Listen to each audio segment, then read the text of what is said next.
మెడమ నొప్పుల గురించి ఈరోజు తెలుసుకుందాం. మెడమ నొప్పులు రెండు రకాలు. పాదం క్రింది భాగంలో వచ్చే నొప్పి, దీనిని ప్లాంటార్ ఫెషైటిస్ అంటాం. మెడమ వెనుక భాగంలో వచ్చే నొప్పిని రిట్రోకాల్కేనియల్ బర్సైటిస్ అంటాం.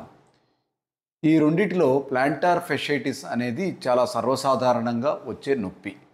ప్లాంటార్ ఫెషియా అనేది ఏంటంటేను, ఇది పాదంలో ఒక కండరపు పట్టి, అంటే ఒక లిగమెంట్. అది దేనిని కనెక్ట్ చేస్తుందంటేను ఈ హీల్ బోన్ను, ఈ వేళ్లను కనెక్ట్ చేస్తుంది.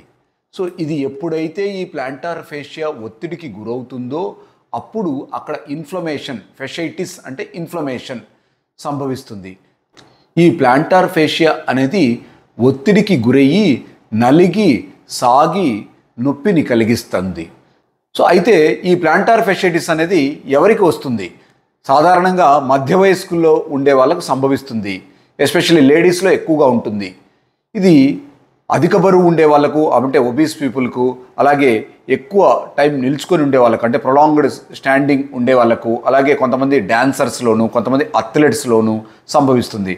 అంతేకాకుండా ఆర్చ్ ప్రాబ్లం ఉండే వాళ్ళకు, జనరల్గా ఆర్చ్ అనేది కొంత ఉంటుంది, మనకు మిడ్ ఫుట్లో కొంత ఆర్చ్ అనేది కర్వ్ అనేది ఉంటుంది నిలబడినప్పుడు. అంటే భూమికి ఈ శరీరానికి కొంత గ్యాప్ ఉంటుంది, దాన్ని ఆర్చ్ అంటాం.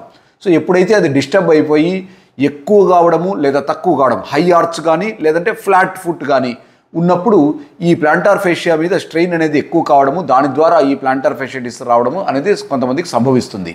సో దీని లక్షణాలు ఎలాగా ఉంటాయంటేను, అర్లీ మార్నింగ్ పెయిన్. జనరల్గా నిద్ర లేచి మొదటి అడుగు వేసినప్పుడు ఈ పాదం క్రింది భాగంలో నొప్పి ఎక్కువ ఉంటుంది. రాత్రంతా అది విశ్రాంతత ఉండి ఉంటుంది. సడన్గా దానిపైన ఒత్తిడికి గురైనప్పుడు అది నొప్పి కలిగిస్తుంది.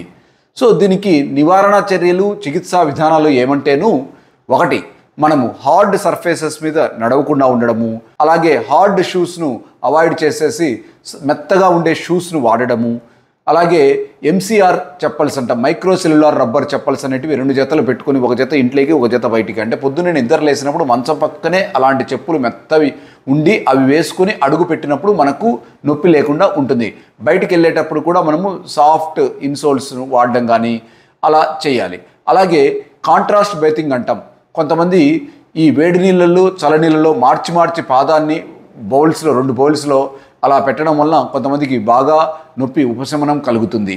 అలాగే స్ట్రెచింగ్ ఎక్సర్సైజెస్ అంటాం. ప్లాంటార్ ఫేషియాను స్ట్రెచ్ చేయడానికి కొన్ని పర్టికులర్ ఎక్సర్సైజెస్ ఉంటాయి. అవి ఫిజియోథెరపిస్ట్తో డెమాన్స్ట్రేట్ చేయబడతాయి. సో అవి కాకుండా కొంతమందికి నైట్ స్ప్లింట్స్ అనేటివి వాడాల్సి వస్తుంది. ఈ ఆర్చ్ ప్రాబ్లం ఉన్నోళ్ళు ఆర్చ్ సపోర్ట్, మిడిల్ ఆర్చ్ను పెంపొందించుకోవడానికి ఆర్చ్ సపోర్ట్ను వాడవలసి ఉంటుంది. సో వీటికి వేటికి రెస్పాన్స్ లేకపోతేను కొంతమందికి ఈ పాదం క్రింది భాగంలో ఒక ఇంజెక్షన్ ఇవ్వవలసి వస్తుంది. కొంతమందికి కొన్ని రకముల పెయిన్ కిల్లర్స్తో కూడా కొంత నొప్పిని తగ్గించవచ్చు. Thank you.